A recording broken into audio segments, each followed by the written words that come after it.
તમારી દ્રષ્ટિએ આદમ કોણ? પહેલો આદમ આવ્યો, પછી એને બધું મેસ્ટઅપ કરી નાખ્યું, આજ્ઞા ભંગ કરી, ન કીધેલું એ કામ કર્યું, અને પછી એ બધું જે બગડી ગયું એ પાપ પછી લોકોના જીવનમાં મૃત્યુ આવ્યું, પાપ આવ્યું, તો આ બધું જે મેસ્ટઅપ થઈ ગયું એને સુધારવા માટે પછી ઈસુ આવે છે. તો એ આદમ એક્ચ્યુઅલી કોણ હતા એ આપણે જોઈએ. લુક 3:38. તે અનોશનો, તે સેથનો, તે અનોશનો, તે સેથનો, તે આદમનો, તે આદમનો, અને તે ઈશ્વરનો. તે ઈશ્વરનો. એટલે આદમ એ ઈશ્વરનો પુત્ર. પ્રભુએ આદમને જ્યારે પૃથ્વી પર મોકલેલો ત્યારે એ યોજના એવી હતી કે જેમાં એ ઈશ્વર જેવું જીવન જીવે, પણ એ જે પાપ કરી બેસે છે એનાથી બધી ગડબડ થઈ, અને એ ગડબડમાં એવું કહે છે કે પૃથ્વી પર બીમારીઓ આવી અને મૃત્યુ આવ્યું. હવે એ જ બધી બાબતને સુધારવા માટે ઈસુ આવે છે. ઈસુ પણ ઈશ્વરના પુત્ર, આદમ પણ વચન કહે છે એ પ્રમાણે ઈશ્વરનો પુત્ર, અને પ્રભુ ઈસુ પણ ઈશ્વરનો પુત્ર. હવે ઈસુ મુખ્ય બાબત એ હોય છે ઈસુને બાઇબલમાંથી તમે જુઓ તો આદમ આજ્ઞા ભંગ કરે છે, પણ ઈસુ એક પણ આજ્ઞાનો ભંગ કરતા નથી, અને છેલ્લે સુધી એ ઈશ્વરના પુત્ર તરીકે જ આજ્ઞાઓનું પાલન કરે છે. ઓકે, એકે પાપ કર્યું, આજ્ઞાનું ઉલ્લંઘન કર્યું. ઈસુએ એક પણ આજ્ઞાનું ઉલ્લંઘન કર્યું નહીં. હવે આપણે અત્યારે આપણા જાત પર વિચારીએ કે આપણે કોણ છીએ? ઈશ્વરના સંતાન છીએ? ઈશ્વરના બાળકો છીએ? ઈશ્વરના પુત્ર પુત્રી છીએ કે નહીં? કારણ કે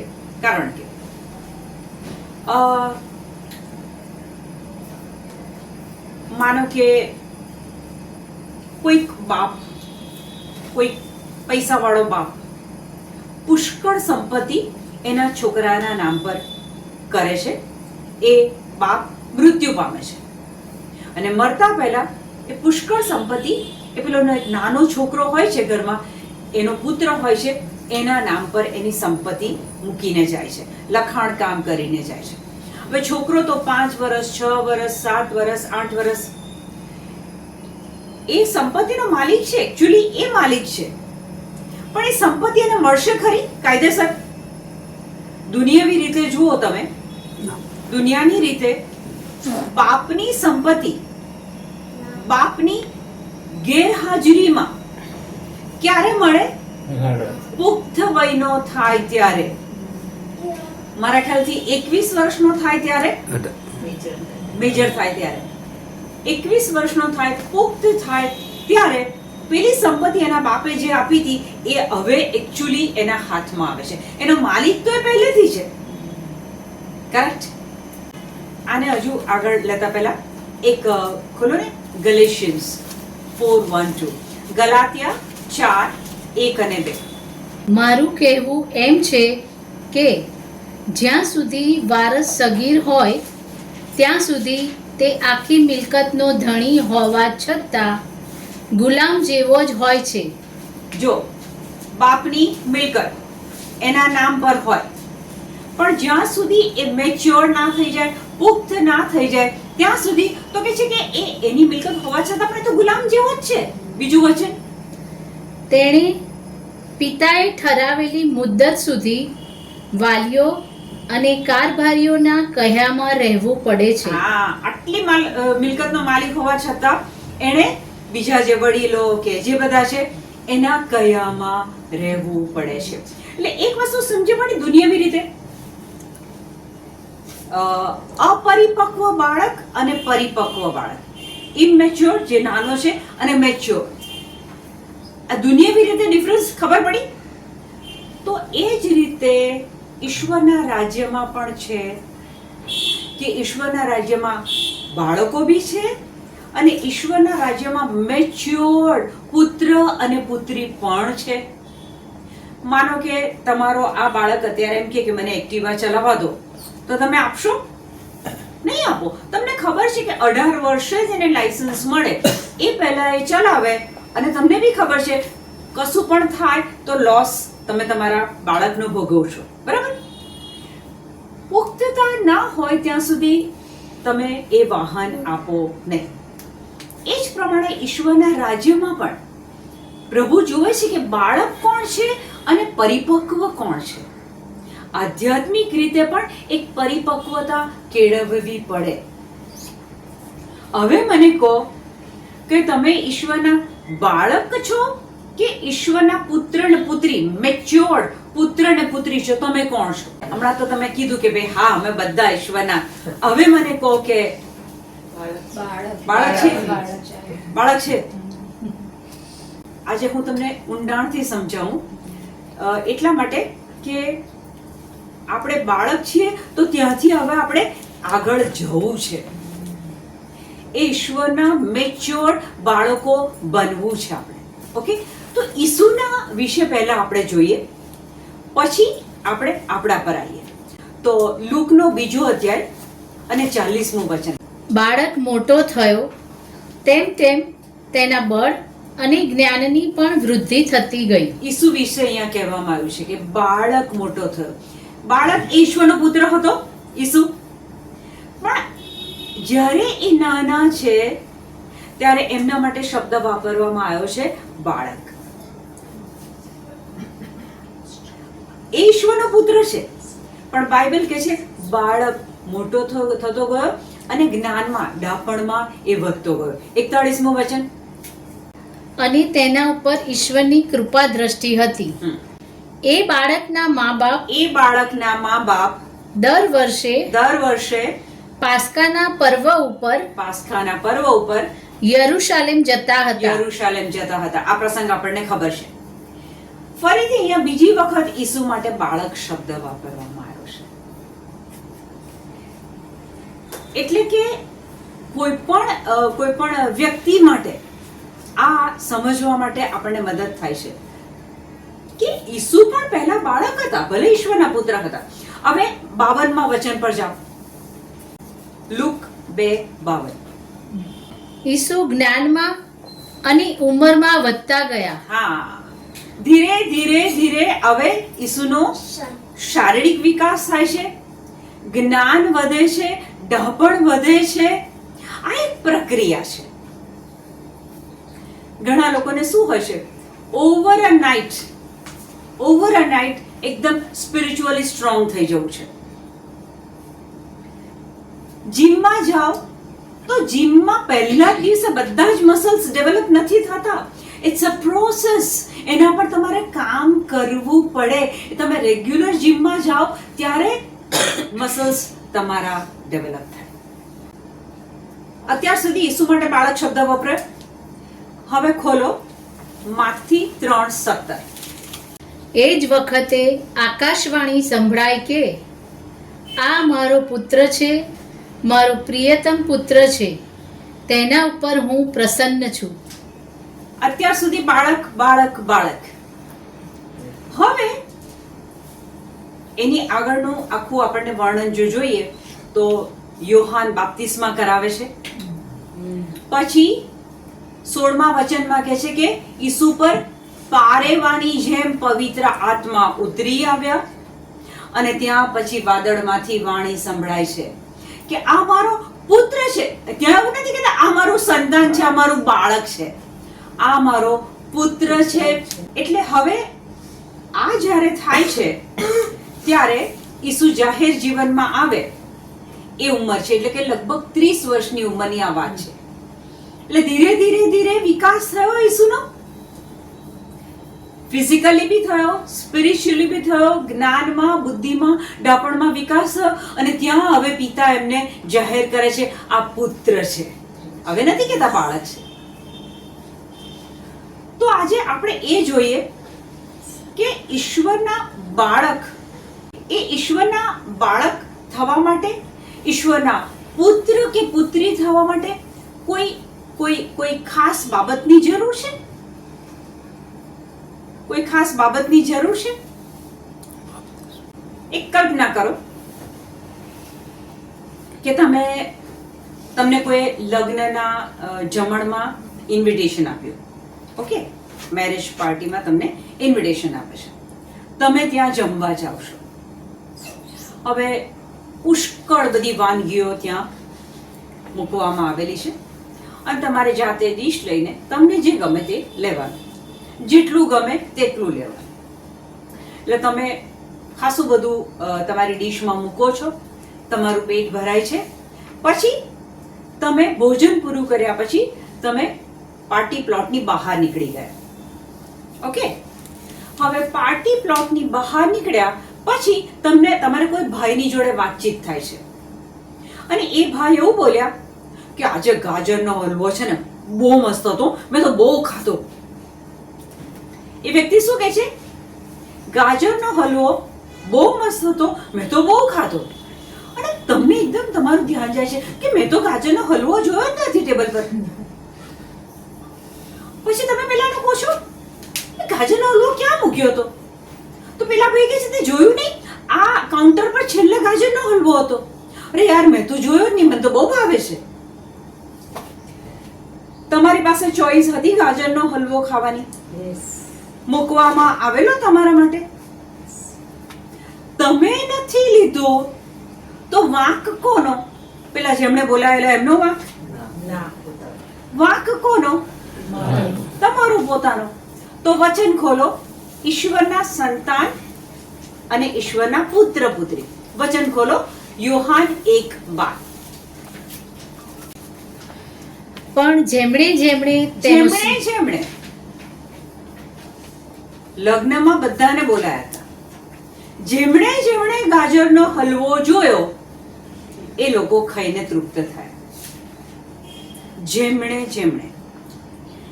અંગ્રેજી બાઇબલ કહે છે as many as. ઓકે, જેમણે તેનો સ્વીકાર કર્યો. ઈસુનો, અહીંયા ઈસુની વાત છે. જેમણે ઈસુનો સ્વીકાર કર્યો, જેમણે ઈસુમાં શ્રદ્ધા રાખી. એટલે આપણી પાસે આ બે બાબત હોવી જરૂરી છે. જેમણે ઈસુનો સ્વીકાર કર્યો. ઈસુ એટલે વચન, શબ્દ. જેમણે ઈસુનો શબ્દનો, વચનનો, વર્ડ ઓફ ગોડનો સ્વીકાર કર્યો. અહીંયા આગળ તમને શું આપવામાં આવે છે? વચનો. ક્વાઇટ પોસિબલ કે વ્યક્તિ અહીંયા બેસે બી ખરી, બધું સાંભળે, પણ સ્વીકાર ના કરે. વ્યક્તિ લગ્ન સમારંભમાં ગઈ, પણ ગાજરનો હલવો જોયો નહીં, ખાધો નહીં, મજા આવી નહીં. અહીંયા કહે છે કે તમને વચન તો આપવામાં આવે છે, તમને ઈશ્વર કેટલા બધા મોકા આપે છે કે જ્યાં પ્રભુ વચન તમને મળે, પણ સ્વીકાર કોણ કરે છે? એ આપણા માટે આજે ક્વેશ્ચન માર્ક છે કે હું રિટ્રીટોમાં, પ્રાર્થનાઓમાં, દેવળમાં, બધી જગ્યાએ જાઉં છું, વચન તો બધે મળે છે, હું એનો સ્વીકાર કરું છું કે જે અહીંયાથી જાય છે ને પછી બીજી બાજુ બહાર નીકળી જાય છે, અંદર ટકે છે, એનો સ્વીકાર થાય છે? આ એક બહુ મોટી બાબત છે. હા, મને આખા બાઇબલમાં આ વચન બહુ સ્પર્શે છે. કોણ એવું કહે છે કે જેને વચન નથી મળ્યું? બધાને વચન મળે છે. સ્વીકાર કોણ કરે છે? ઓકે, એક વિડીયો આવ્યો, આંટીએ મોકલ્યો છે, ખોલ્યો, 5-7 મિનિટ જોયું. ઓકે, મારે રસોડામાં કામ છે, મારે ઓફિસ જવાનું છે, મારે ઘરનું કામ છે. રોમ 12મો અધ્યાય કહે છે કે આ સંસારના ઢાળામાં તમારું જીવન ઢાળશો નહીં. to worldly patterns. Worldly pattern, સંસારી ઢાળામાં, વર્લ્ડલી પેટર્નમાં તમારા જીવનને ઢાળશો નહીં. તમારા મનનું નવીનીકરણ કરો. આ સંસારના ઢાળામાં ના ઢાળી દેશો. આ કામ, પેલું કામ, આ સામાજિક પ્રસંગ, પેલો પ્રસંગ, એ તો આવશે ને જશે. પણ ઈસુને ઓળખ્યા, એનો સ્વીકાર કર્યો, એ કેટેગરી પ્રભુ માંગે છે. આખું વચન વાંચો ફરીથી.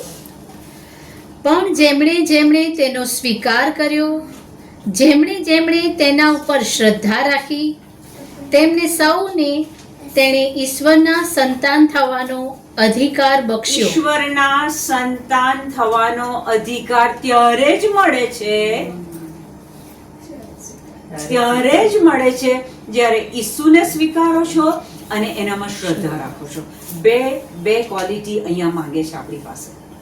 હું તો રોજ દેવળમાં જઉં છું, બહુ પ્રાર્થના કરું છું, બહુ જ તીર્થ ધામોમાં જઉં છું. વચન શું કહે છે કે ઈશ્વરના સંતાન કોણ છે? જે ઈસુને સ્વીકારે છે અને ઈસુમાં શ્રદ્ધા રાખે. એ બધાને ઈશ્વર એમના સંતાન બનાવે છે. એટલે આપણે જ ઈશ્વરનું બાળક છીએ કે નહીં, આપણે આપણી સોનોગ્રાફી જાતે કરવાની. સોનોગ્રાફીમાં ડોક્ટર તમને કહી દે ને કે આ બાબત છે, આ બાબત છે. આ વચન દ્વારા આપણે આપણી સોનોગ્રાફી કરવાની કે ખરેખર હું ઈશ્વરનું સંતાન છું, મેં ઈસુને સ્વીકાર્યા છે, હું એમાં શ્રદ્ધા રાખું છું, તો હું સંતાન. ઓકે, તો આ સેલ્ફ એક્ઝામિનેશન ઘેરે જઈને જાતે કરજો. મેં કીધું એ પ્રમાણે ગાજરનો હલવો જોયો નહીં તો પછી ન ખાવાનો વસવસો રહી ગયો. વચન તો કહે છે યુહાન 3:16, જોન 3:16, ઈશ્વરને જગત પર એટલો તો પ્રેમ હતો કે એણે એનો એકનો એક પુત્ર મોકલી આપ્યો, જેને એનામાં શ્રદ્ધા હોય એનો નાશ નહીં થાય પણ ઉદ્ધાર થશે. એણે તો મોકલી આપ્યો પૃથ્વી પર.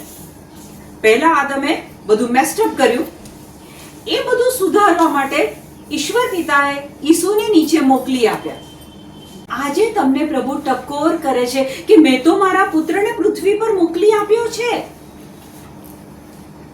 તે જોયો, તે ઓળખ્યો, એનો સ્વીકાર કર્યો, એમાં શ્રદ્ધા રાખી. કારણ કે એ પુત્ર આવ્યો છે, શું લઈને આવ્યો છે? જીવન લઈને આવ્યો છે. ખોલો ને રોમ 5:12, રોમન્સ 5:12. Therefore, just as sin entered the world through one man, and death through sin, and in his way death came to all people because all sinned. Correct. એ ગુજરાતીમાં આમ એક માણસ મારફતે પાપે જગતમાં પ્રવેશ કર્યો, પાપ મારફતે મૃત્યુએ પ્રવેશ કર્યો, એને એ રીતે મૃત્યુ આખી માનવજાતમાં ફેલાઈ ગયું. આદમે પાપ કર્યું, એનાથી પાપ આવ્યું, એ પાપથી મૃત્યુ આવ્યું અને એ આખા જગતમાં ફેલાઈ ગયું. બધા લોકો મૃત્યુ પામવા લાગ્યા. That was not God's plan. એ પ્રભુનું પ્લાનિંગ નહોતું કે માણસો મૃત્યુ પામે, પણ એ પાપ થકી આખા જગતમાં મૃત્યુ આવ્યું. હવે એમાં 19મું વચન વાંચો, 5:19. જેમ એક માણસના આજ્ઞાભંગથી બધા પાપી ઠર્યા હતા, એક માણસે આજ્ઞાભંગ કર્યો, એના પછી જન્મેલા બધા ની અંદર એ પાપ આવ્યું. બરાબર? આદમ પછી જેટલા જન્મ્યા એ બધાનામાં એ પાપ આવ્યું. ફરીથી વાંચો. જેમ એક માણસના આજ્ઞાભંગથી બધા પાપી ઠર્યા હતા, બધા પાપી ઠર્યા, બધા પાપી ઠર્યા. કોઈ એક એવું નથી જે એમ કહી શકે કે હું નિષ્પાપ છું. ઓકે, હા. તે જ રીતે એક માણસના આજ્ઞા પાલનથી બધા પુણ્યશાળી ઠરશે. એક માણસ ઈસુના આજ્ઞા પાલનથી બધા પુણ્યશાળી એટલે રાઇટિયસ, ઇંગ્લિશમાં કહે છે રાઇટિયસ ઠરશે, નિષ્પાપ ઠરશે. એકે પાપ કર્યું, બધા પાપી ઠર્યા. એકે આજ્ઞાનું પાલન કર્યું, બધા નિષ્પાપ. રાઇટિયસ. શરત શું છે? કે એનો સ્વીકાર એને ઓળખો છો, હમ. એને સ્વીકાર્યા છે, એમાં શ્રદ્ધા રાખો છો, તો તમે આ બધું જ મેળવી શકો છો. ઈસુ બી નાના હતા, ધીરે ધીરે ધીરે ધીરે ધીરે મોટા થયા. ઈશ્વરે જાહેર કર્યું આ મારો પુત્ર છે. અત્યારે આપણે સ્પિરિચ્યુઅલી બાળક છીએ. We are children spiritually. Physically કદાચ આપણે 60, 70, 80, ઓકે. સ્પિરિચ્યુઅલી આપણે બાળક છીએ. હવે ઈસુ નાના હતા અને એ 30 વર્ષના થયા અને એમના પિતાએ જાહેર કર્યું કે આ મારો પુત્ર છે. ત્યાં સુધી ઈસુ શું કરતા હતા ખબર છે? એ સિનેગોગમાં જાય, પેલા શાસ્ત્રીઓ અને એ બધા ગુરુઓ જે શીખવાડે એ સાંભળે, મનન ચિંતન કરે. આ બધી બાબતો શિસ્તનું પાલન કરતા હતા. અને ગઈ વખત આપણે એક વચન લીધેલું કે પોતાના દુઃખોમાંથી એ આજ્ઞા પાલનનો પાઠ શીખ્યા હતા. જ્યારે જ્યારે દુઃખ પડે, જ્યારે જ્યારે પરિસ્થિતિ એમની વિરુદ્ધ જાય, એનીથિંગ ગોઝ અગેન્સ્ટ હિમ, ત્યારે એ શોધતા હતા કે આમાં ઈશ્વરની આજ્ઞા શું છે, મારે એની આજ્ઞા પાડવાની છે. તો બાળક તમે છો. મને ખબર નથી તમે ઈસુનો સ્વીકાર કર્યો છે? હા. ઈસુમાં શ્રદ્ધા રાખો છો? હા. ઈસુ એ જ તમારા પ્રભુ છે એ માનો છો? હા. એ કબૂલ કરો છો? હા. ઓકે, તો તમે અકોર્ડિંગ ટુ બાઇબલ તમે ઈશ્વરના સંતાન બની ગયા છો. પણ કેટલા બધા મેં ગયા સેશનમાં કીધેલું, કેટલા બધા ઉંમરલાયક ખ્રિસ્તીઓ હજી બાળક જ છે spiritually. They are children spiritually. And what is the proof? At the age of 80, 90, beta, please pray for me. Where will I be after my death? મૃત્યુ પછી હું ક્યાં હોઈશ? એમને મૃત્યુનો ડર લાગે છે. એકના આજ્ઞા ભંગથી મૃત્યુ આવ્યું, એકના આજ્ઞા પાલનથી જીવન આવ્યું. ડર કેમ લાગે છે? કારણ કે હજુ એ ઈસુને ઓળખ્યા નથી. હવે આપણે આ એક એફર્ટ મૂકવાનો છે કે દિવસ રાત આપણે એવી એક્સરસાઇઝ કરીએ, સ્પિરિચ્યુઅલ એક્સરસાઇઝ કરીએ, વચનો બોલીએ, સમજીએ, આવા વિડીયો જોઈએ કે જેમાં બાળકમાંથી પુત્ર કે પુત્રી બનવા સુધીનું આપણી અંદર પરિવર્તન આવે. પરિવર્તન આવે. બાળક બન્યા છો, સ્વર્ગ તો મળવાનું જ છે. You are secure, you are safe, you are saved. વચન જ કહે છે કે આપણે સ્વર્ગના નાગરિક છીએ. સ્વર્ગ તો આપણા માટે કન્ફર્મ છે. માનો કે આ તમારો બાળક છે, બરાબર? હમણાં સ્કૂલમાં જાય છે. તમને એવું ગમે કે આખી જિંદગી એ આવું ને આવું જ રહે? તમને ગમશે ને કે એનો વિકાસ થાય, એ મોટો થાય, કોલેજમાં જાય, graduation, post graduation, PhD, job, business. તમને ગમે કે નહીં? વાય? કારણ કે તમારું બાળક છે તો તમે એનો વિકાસ ઈચ્છો છો. આપણા સ્વર્ગીય પિતા પણ ઈચ્છે છે કે તમે પેલા નાના સ્પિરિચ્યુઅલ બાળક બનીને ના બેસી રહો. ઈશ્વરના રાજ્યની બાબતો, દાખલા તરીકે મારા અંકિતની વાત કરું તો અંકિતને મારા ઘરની બધી જ બાબતો ખબર હોય, કારણ કે એ ઘરનો દીકરો છે, સાથે રહીને હમણાં સુધી ઉછર્યો છે. એને મારા ઘરની દરેક બાબત ખબર હોય. તો ઈશ્વર પિતા ઈચ્છે છે કે તમે મારા રાજ્યની એક બાબત જાણો. અને એ બધી બાબતો ક્યાં લખેલી છે? કે બાઇબલમાં લખેલી છે. દર્શન 21:21 તો કહે છે કે સ્વર્ગમાં તો સોનાના રસ્તાઓ છે. અહીંયા 1 તોલો સોનું માટે ત્યાં we will be walking on golden roads. Can you imagine? ત્યાં કોઈ રોગ નથી, કોઈ દુખાવો નથી, કોઈ પીડા નથી, કોઈ સંબંધોમાં ખટાશ નથી, કોઈ ગરીબી નથી, કશું જ નથી. એ બધું પ્રભુ કહે છે તમે જાણો મેં મારા પુત્રને મોકલ્યો છે બધું તમને કહેવા માટે. એનો તમે સ્વીકાર કરો. એણે જે જે કીધું છે એ બધું તમે એના પર મનન ચિંતન કરો, એ વાંચો, એ સાંભળો, એને ધ્યાનથી સાંભળો.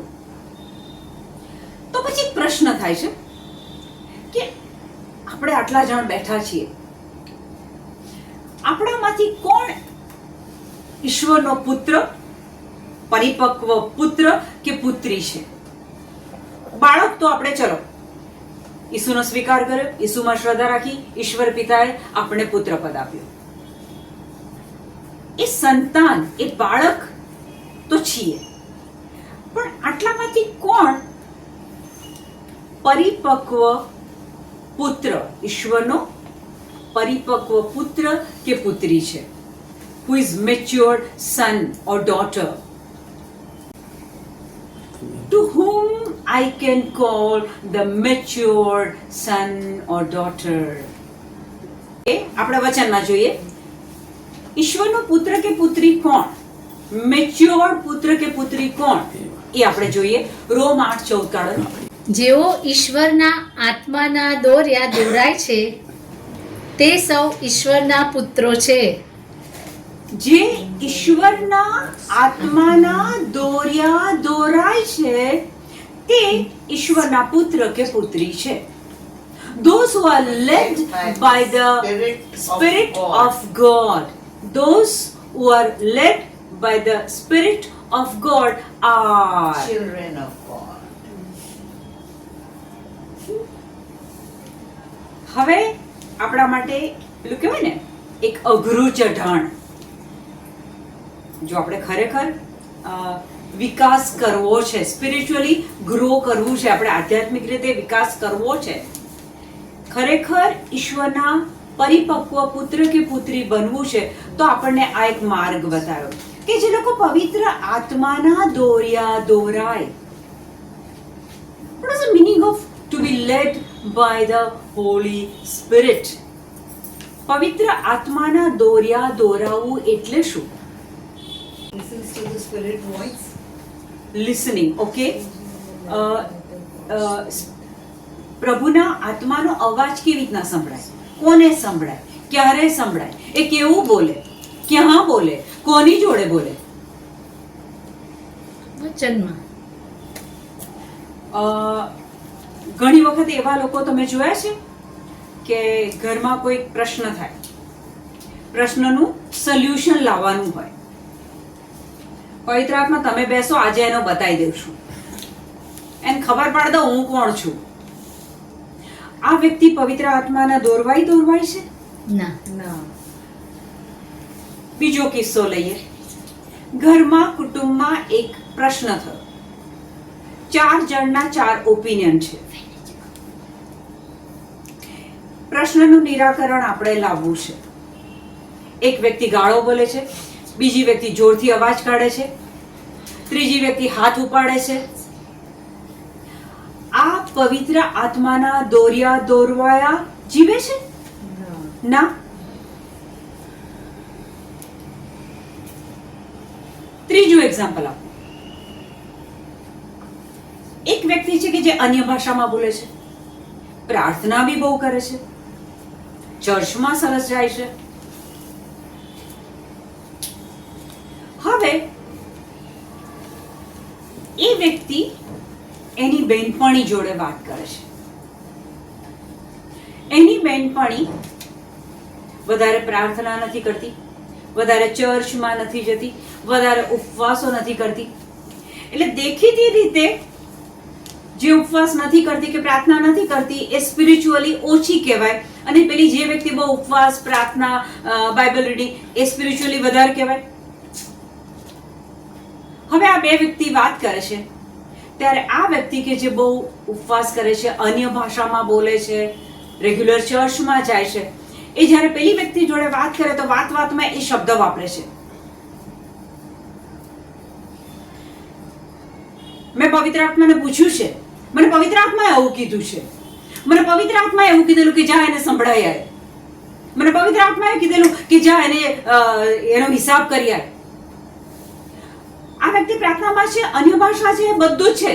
આ વ્યક્તિ પવિત્ર આત્માની દોરવાય છે? ના.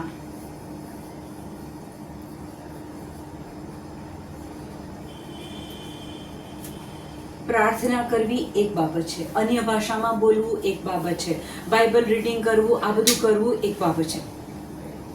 આ બધું કર્યા પછી પણ લોકો પોતપોતાની મનમાની કરે છે, પોતાના હિસાબથી જ જીવે છે.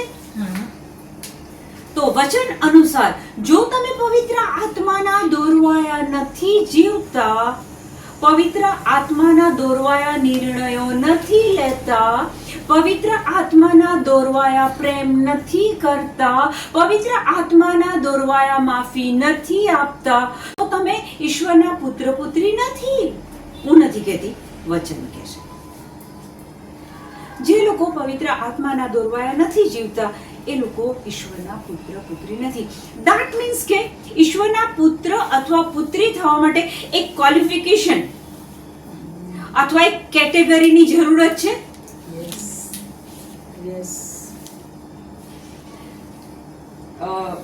આવા સેશન સાંભળવા અને રિટ્રીટમાં બધું સાંભળવાનું કેટલું સરસ લાગે છે, પણ અહીંયા પ્રભુ આપણો સ્ક્રૂ આજે ટાઈટ કરે છે. આજે પ્રભુ આપણું ધ્યાન દોરે છે કે બાળક તો છો, ચોક્કસ છો, અને ઈશ્વરે તમને કિંમત ચૂકવીને ખરીદ્યા છે, તમે ઈસુને સ્વીકાર્યા છે, ઈસુમાં શ્રદ્ધા રાખી છે, સ્વર્ગ તો મળવાનું જ છે. પણ શું એ નાના બાળક તરીકે જવું છે ઉપર? કે જેમ ઈસુએ ઈશ્વરના પુત્ર તરીકે પૃથ્વી પર ઈશ્વરના રાજ્યની બધી જ બાબતો જ કરી, ચમત્કારો કર્યા, મરેલામાંથી સજીવન કર્યા, બધું જ કર્યું, એ કરવું છે કે પછી બાળક થઈને જ ઉપર જવું છે? પવિત્ર આત્માના દોરાવવું એટલે શું? હવે એક તમારા માટે પ્રશ્ન આવે છે. એવી કઈ લાઈફસ્ટાઈલ, એવી કઈ કેટેગરી પવિત્ર આત્માના દોરાવ to be led by the holy spirit, એ શું? કેટલા લોકો એવા છે કે સવારથી સાંજની અંદર એક ટાઈમ ટેબલ હોય છે, સવારે ઉઠવાનું, રોજનું જે વાંચન હોય એ વાંચી કાઢવાનું, પછી અમુક ફિક્સ પ્રાર્થના હોય એ બી કરી લેવાની, પછી અન્ય ભાષા બી બોલી લેવાની. બાકીના સમયમાં પ્રભુ બાઇબલમાં, પછી હું કહું એમ ઘરમાં થવું જોઈએ. મારું ના માને તો પછી અપશબ્દો અથવા વિચિત્ર વર્તન અથવા ગુસ્સો અથવા વેર વૃત્તિ, તિરસ્કાર, નફરત. તો જો આ બધું આપણે કરીએ છીએ તો આપણે આ જે સોનોગ્રાફી આપણી કરી નાખીએ કે શું હું પવિત્ર આત્માની દોરવાઈ જીવન જીવું છું? રમેશભાઈ, દિવસ દરમિયાન ગુસ્સો આવે છે? નફરત થાય છે? ના. અણગમો થાય છે? કોઈ વ્યક્તિ પ્રત્યે તિરસ્કાર થાય છે? વેર લેવાનું મન થાય છે? નિંદા થઈ જાય છે? હિસાબ કરી લેવાનું મન થાય છે? થાય છે? ઓકે, જો આ બધું થાય છે તો આપણે વચનથી કંઈક સમજીએ. રોમ 8:5 સ્થૂળ માનવ પ્રકૃતિ અનુસાર. માનવ પ્રકૃતિ, એક શબ્દ આવ્યો, ફ્લેશલી ડિઝાયર, અંગ્રેજીમાં કહે છે, ગુજરાતીમાં કહે છે કે સ્થૂળ માનવ પ્રકૃતિ. હવે સ્થૂળ માનવ પ્રકૃતિ એટલે કેવી પ્રકૃતિ?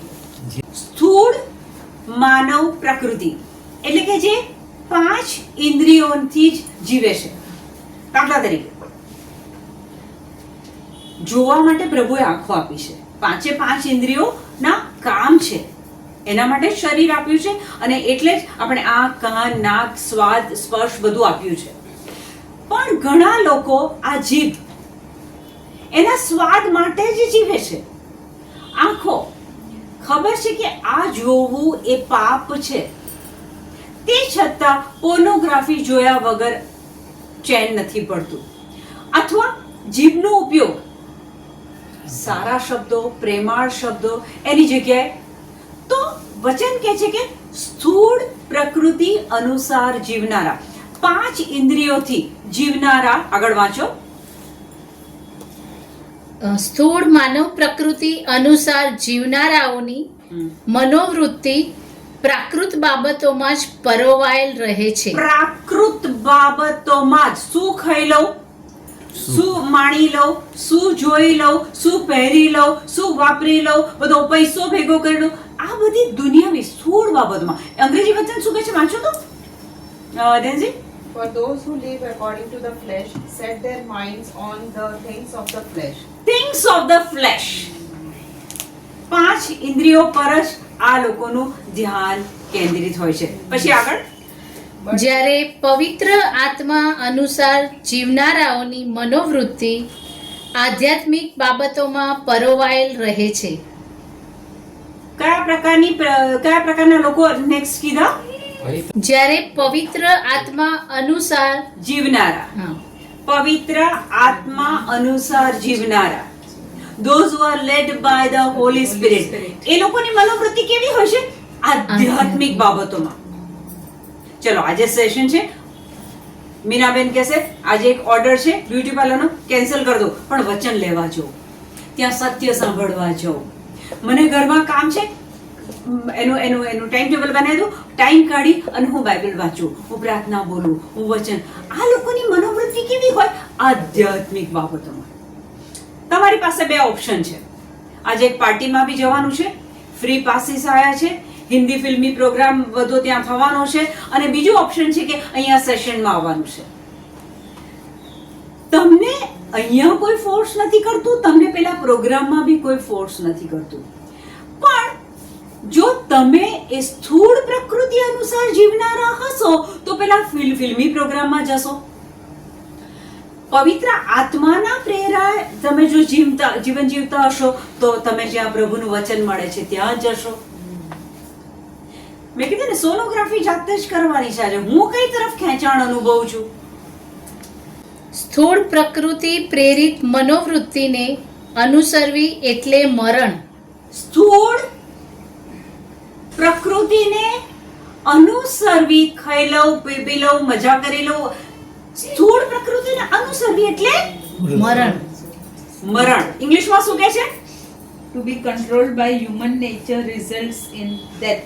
In death. આ બધી વસ્તુઓ મૃત્યુમાં પરિણમે છે. આપણે શું માનીએ છીએ? પાર્ટીઓમાં જવું, બ્યુટી પાર્લર જવું, પોતાની જાત પ્રત્યે વધારે પડતું સભાન રહેવું, વધારે પડતું પૈસાની પાછળ બિઝી થઈ જવું, પૈસો ભેગો કરી લઉં, મારી બીજી પેઢી માટે મૂકી દઉં. હું નથી કહેતી, વચન કહે છે કે જે આ સ્થૂળ પ્રકૃતિ અનુસાર જીવે છે એ બધા કોને ઇન્વાઇટ કરે છે? મૃત્યુ. આગળ વાંચો. પણ પવિત્ર આત્મા પ્રેરિત મનોવૃત્તિને અનુસરવી એટલે જીવન અને શાંતિ. પવિત્ર આત્માના જો દોરવાયા આપણે દોરવાઈએ છે, પવિત્ર આત્માના કીધા અનુસાર જો આપણે લાઈફસ્ટાઈલ બનાવીએ છે તો ત્યાં જીવન આવે છે, ત્યાં મૃત્યુ નથી. આદમ આજ્ઞાભંગ થયો પછી શારીરિક મૃત્યુ નથી આવ્યું, આત્મિક મૃત્યુ આવ્યું. એ પ્રભુથી છૂટો પડી ગયો. આપણે જો આપણી સ્થૂળ પ્રકૃતિ અનુસાર જીવીએ છીએ તો આપણે પ્રભુથી છૂટા પડી જઈએ છીએ. દિવસ દરમિયાન 24 કલાકની અંદર આપણી પ્રાયોરિટી કઈ છે? જો સંસારમાં છે ને, આ ઉંમર સુધી પૈસા કમાવાનું કામ હોય કે બાળકો પેદા કરવાનું કે એમને ઉછેરવાના, એમને ભણાવવાના, એમના લગ્ન કરવાના, બધું કર્યું છે. પણ સેન્ટર ઓફ માય લાઈફ કોણ છે? જીસસ છે કે પછી વ્યક્તિઓ, પાર્ટી, પૈસા, ઘર? શું છે? બાઇબલ વાંચે ને, યાકોબ 1:22-23 કહે છે કે બાઇબલ એ આપણો આઈનો છે. Bible is a mirror.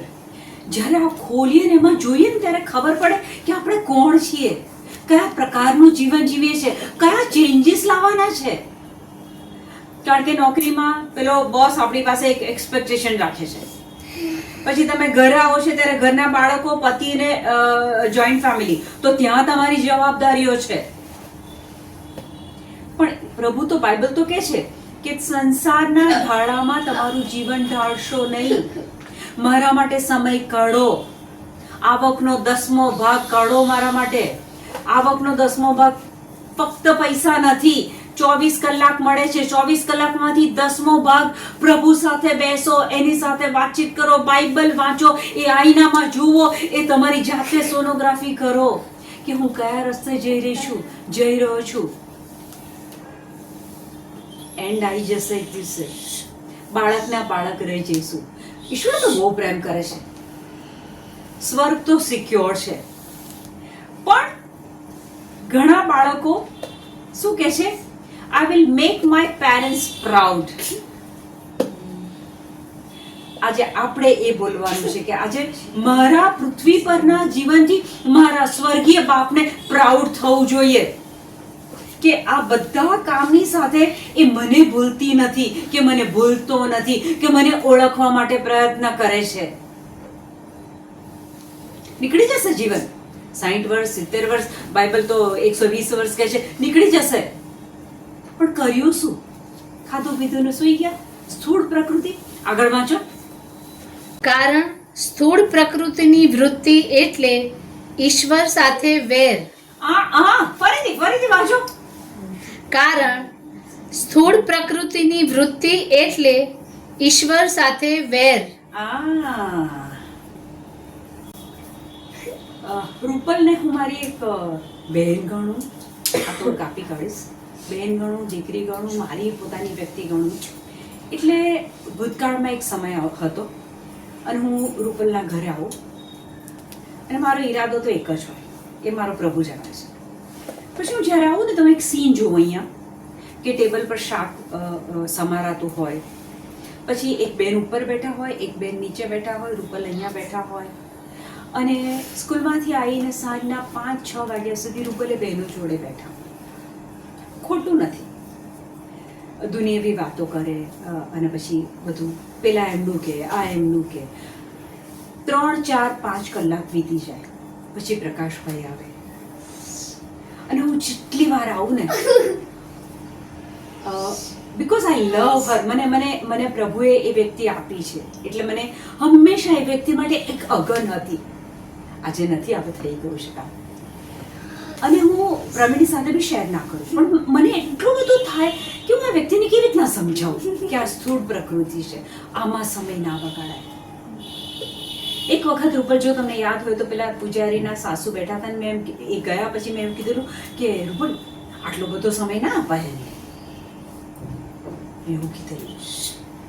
કારણ કે મને ખબર નહીં કેમ પ્રભુએ એ આ કુટુંબ આપેલું મને કે તારે આ કુટુંબમાં જવાનું છે. હું જ્યારે બી આવું ને ત્યારે મને એવા સીન જોવા મળે કે જ્યાં મને ખબર પડે કે રૂપલનો વેલ્યુએબલ ટાઈમ જસ્ટ સ્થૂળ પ્રકૃતિમાં જાય છે. પણ આજે પ્રભુએ બદલાણ કર્યું છે, એનો પુરાવો આપું. આજે એમના હસબન્ડ અને એમનો દીકરો નડિયાદ ગયા છે, એમનું ફાર્મ હાઉસ છે, ત્યાં ગયા છે. એમણે નક્કી કર્યું કે આજે મારા ઘરમાં વચન થશે. She did not go. આજે એમણે એ સ્થૂળ પ્રકૃતિ છોડી અને એમણે કીધું મારી આગળ.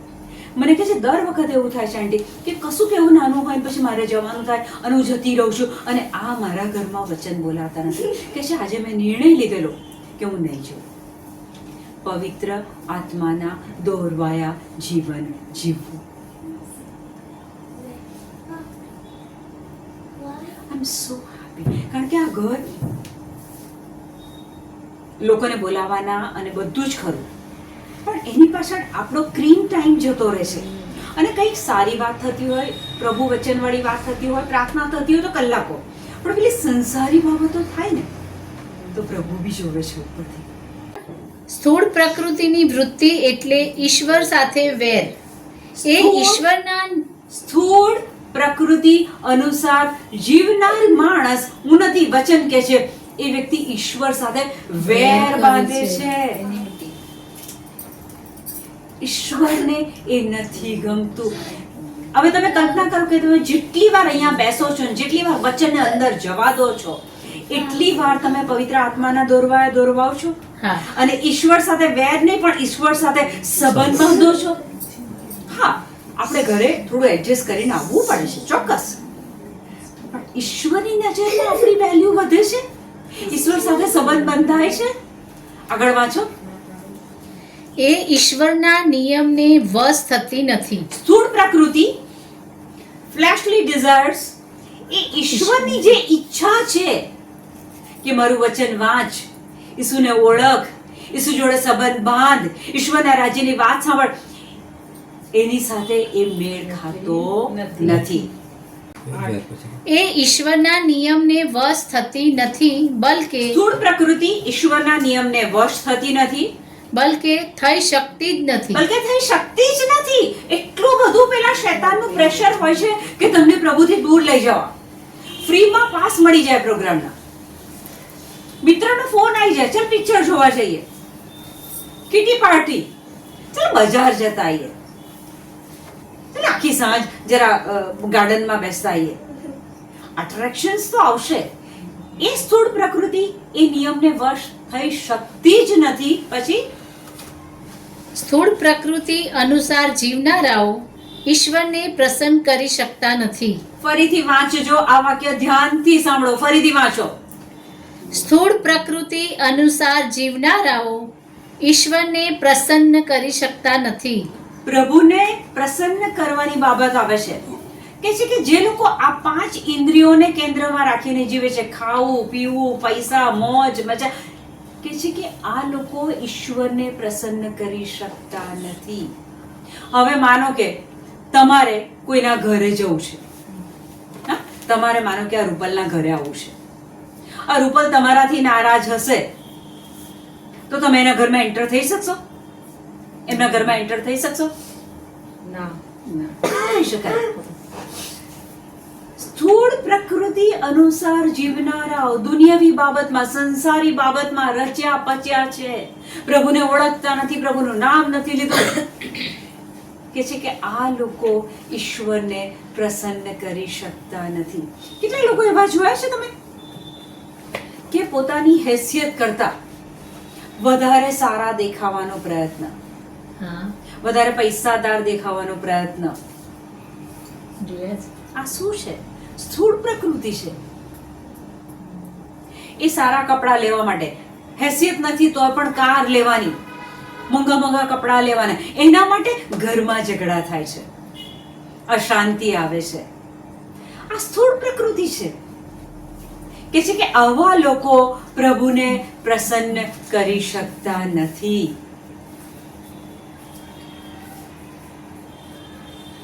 આ વચનો ઘરે જઈને છે ને વાંચજો. આ વિડીયો તમને આપું તો ફરીથી જોજો, તમને બળ મળશે, તમને હિંમત મળશે, તમને પ્રેરણા મળશે. હું આગળ આ સબ્જેક્ટમાં હવે પૂરું કરવા તરફ જઈ રહી છું એ પહેલા એક પ્રશ્ન છે. અહીંયા કે છે કે સ્થૂળ પ્રકૃતિ અનુસાર જીવનારા લોકો પ્રભુને પ્રસન્ન કરી શકતા નથી. દે કે નોટ પ્લીઝ ગોડ, એવું બાઇબલ ઇંગ્લિશમાં હશે. તો ઈશ્વરને પ્રસન્ન કરવા હોય, બાઇબલમાં એવું ક્યાં લખ્યું છે? ઈશ્વરને કેવી રીતના પ્રસન્ન કરી શકાય? આપણે શું કરીએ કે ઈશ્વર આપણાથી પ્રસન્ન થાય? સ્થૂળ પ્રકૃતિ અનુસાર જીવનારા ઈશ્વરને પ્રસન્ન કરી શકતા નથી. તો આપણે શું કરીએ કે ઈશ્વર પ્રસન્ન થાય? ખોલો Hebrew 11:6. It is impossible to please God. Without faith it is impossible. Impossible. Gujarati શું કહે છે?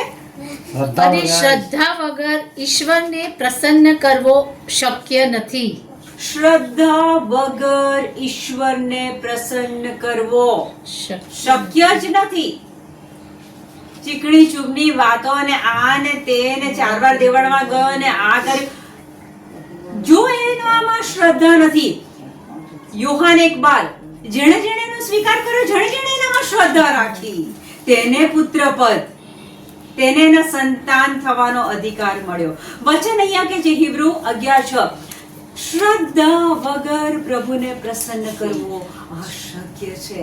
Without faith. આપણે શ્રદ્ધા પર આગળ તો બહુ વાર બોલ્યા છે, કદાચ નેક્સ્ટ સેશન લઈશું ત્યારે આ શ્રદ્ધા પર હું વધારે ફોકસ પાડીશ, વધારે ડિટેલમાં જઈશ. આપણે પ્રભુને પ્રસન્ન કરવા છે, આપણે પુત્ર બનવું છે, મેચ્યોર્ડ પુત્ર બનવું છે, તો હવે શ્રદ્ધા પર આપણે નેક્સ્ટ ટાઈમ લઈશું. ઓકે, રોમ 8:9 કાઢો ને. પણ તમે કાંઈ સ્થૂળ પ્રકૃતિ અનુસાર જીવનારા માણસો નથી. તમે કઈ સ્થૂળ પ્રકૃતિ અનુસાર. રૂપલે પ્રોગ્રામ કેન્સલ કરી દીધો. ખંભોળ જ જવાનું હતું. મીનાબેને 5 દિવસના બ્યુટી પાર્લરના બધા પ્રોગ્રામ્સ, બધા ઓર્ડર્સ કેન્સલ કરી નાખ્યા. She is running beauty parlour. કે છે નહીં, ખંભોળની રિટ્રીટ ઇઝ મોર ઇમ્પોર્ટન્ટ. બધું આપણે બાજુ પર મૂકી દીધું. વચન વાંચો ફરીથી. પણ તમે કાંઈ સ્થૂળ પ્રકૃતિ અનુસાર જીવનારા માણસો નથી. તમે તો પવિત્ર આત્મા અનુસાર જીવનારા માણસો છો, કારણ ઈશ્વરનો આત્મા તમારામાં વસે છે. કોઈ માણસમાં ખ્રિસ્તનો આત્મા ન હોય તો તે ખ્રિસ્તનો નથી. તમારામાં ખ્રિસ્તનો આત્મા છે. તમારી અંદર પવિત્ર આત્મા છે. You have Holi spirit in you. 1 કોરિન્થ 3:16. તમે પવિત્ર. તમને એટલું ખબર નથી તમે પવિત્ર આત્માનું મંદિર છો? You are the temple of the holy spirit. પવિત્ર આત્મા તમારી અંદર છે, એ તમને ટકોર કરે છે. તમે સ્થૂળ પ્રકૃતિ અનુસાર જીવનારા માણસો નથી. તો આજે મને એક સવાલ થાય છે, પ્રિય. આપણે કોઈ વ્યક્તિને મળીએ, કોઈ વ્યક્તિની જોડે આપણો સંબંધ હોય, તો આપણને ખબર કેવી રીતના પડે કે આ વ્યક્તિ is led by the holy spirit. આ વ્યક્તિ પવિત્ર આત્માથી દોરવાઈને જીવન જીવે છે, એવું આપણને ખબર કેવી રીતના પડે? How can I know that you are led by the holy spirit? મને ખબર કેવી રીતના પડે? કલ્પના કરો કે મીનાબેને એમના ખેતરમાં 5 આંબા વાવ્યા. પછી એનો વિકાસ થયો, ધીરે ધીરે ખાતર પાણી બધું નાખ્યું, આંબા મોટા થયા, અને પછી એના પર કેળા ઉગ્યા. એવું ના થાય. એવું ના થાય? એવું ના થાય? That means તમારી અંદર જે છે એના અનુસારના જ ફળ આવશે. હા. પવિત્ર આત્મા તમારી અંદર છે તો એના ફ્રૂટ્સ પણ એના અનુસાર જ આવશે. હા. કન્ફર્મ? ગલાતિયા 5:22 કાઢો.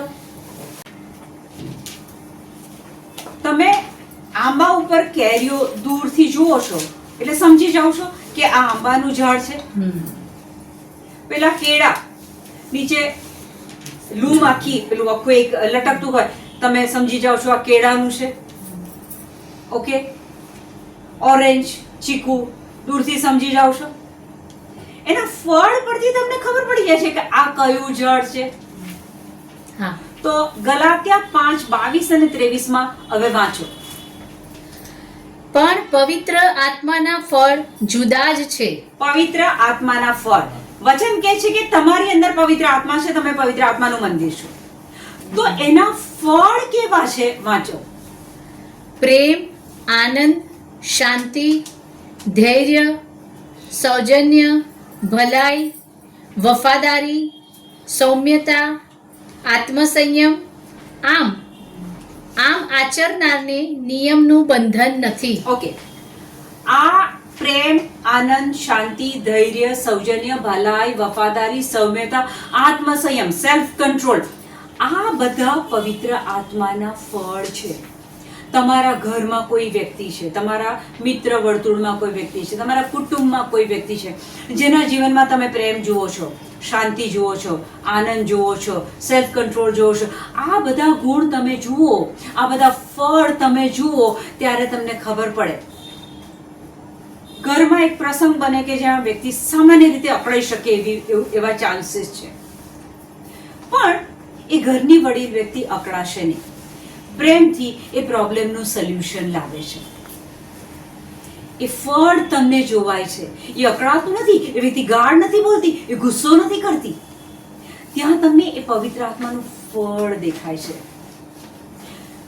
કોઈ વ્યક્તિ એના જીવનમાં અનેક પ્રશ્નો છે, હંમેશા આનંદથી જીવે છે, રડતું મોં લઈને, વીલું મોં લઈને ક્યાંય નથી ફરતું. આપણને ખબર પડે છે કે જીવનમાં આટલા પ્રશ્નો છે તોય આનંદથી જીવે છે.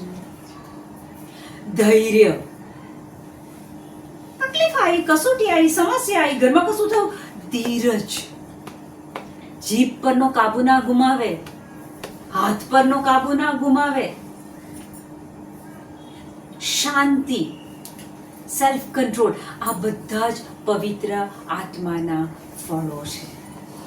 તો આ જોવાથી પણ તમને ખબર પડે કે આ વ્યક્તિ પવિત્ર આત્માથી દોરવાઈને જીવન જીવે છે કે પછી શૈતાનના દોરવાયા જીવન જીવે છે. જો ટૂંકમાં કહું ને તો પવિત્ર આત્માના દોરવાયા જીવન જીવવું એટલે કે એક તો પૂરા હૃદયથી પ્રભુને સાથે સંબંધ બાંધવાનો. બીજી વસ્તુ વચન, સતત વચન. જેટલું તમારી અંદર વધારે વચન ભરેલું હશે ને એ પવિત્ર આત્માનો અવાજ તમને વહેલો સંભળાશે.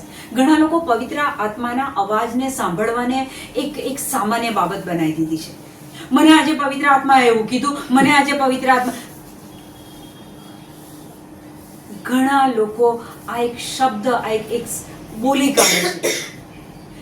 ખરેખર જેને પવિત્ર આત્માનો અવાજ સંભળાય છે એની તો સ્થૂળ પ્રકૃતિ હોતી જ નથી, ફ્લેશલી ડિઝાયર હોતી જ નથી.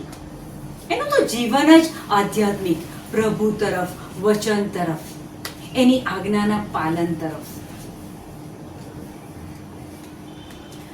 અને જ્યારે આપણે વધુ ને વધુ અન્ય ભાષા બોલીએ છીએ ત્યારે એ આધ્યાત્મિક રીતે આપણે મજબૂત બનીએ છીએ. જેમ ફિઝિકલ એક્સરસાઇઝ કરીએ અને આપણા સ્નાયુઓ મજબૂત બને એમ અન્ય ભાષા જેટલી બોલીએ એટલું આપણું આધ્યાત્મિક ઘડતર મજબૂત થાય છે.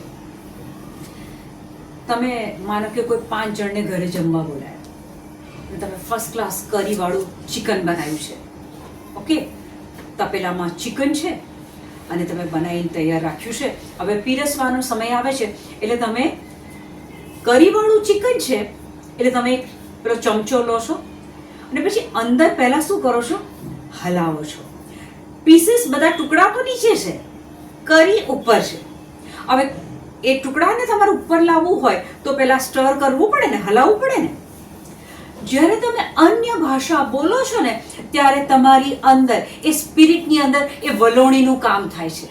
વલોણી ફેરવો તો ઉપર માખણ આવે, જેટલું ફેરવો માખણ ઉપર આવે. એ રીતે અન્ય ભાષા તમે જેટલી વધારે બોલશો એટલી બધી એ આધ્યાત્મિક બાબતો તમારી વધતી જશે. તમને ઇન્ટ્યુશન્સ આવશે, તમને અંદેશા મળી જશે કે શું થવાનું છે, બધું જ તમને ખબર પડશે. આ અનુભવની વાત છે. અન્ય ભાષામાં સતત રહો તમે, કારણ કે અન્ય ભાષા એટલી બધી મહત્વની છે. તમે જ્યારે અન્ય ભાષા બોલો ઓટોમેટિક તમે પવિત્ર આત્માના દોરવાવાના છો. ફ્લેશલી ડિઝાયરમાં નહીં પડો તમે, ગેરંટી રાખો. સ્થૂળ પ્રકૃતિ વાળા ઈશ્વરને પ્રસન્ન નહીં કરી શકે. આપણે જેના દરબારમાં જવાનું છે એ આપણાથી નારાજ હોય. જો આપણે પવિત્ર આત્માથી દોરવાયા જીવન નથી જીવતા, એ જીવન કેવું મોડું, નીરસ, કંટાળાજનક, નાની વાતમાં આપણે નિરાશ થઈ જઈએ. પવિત્ર આત્માથી ભરાયેલું હશે ને એ હંમેશા આનંદિત હશે. હંમેશા. દુઃખો તો છે જ, પૃથ્વી પર કોને દુઃખ નથી, કોને તકલીફ નથી. એ પરિસ્થિતિમાં પણ આવી વ્યક્તિઓ મક્કમ રહે છે.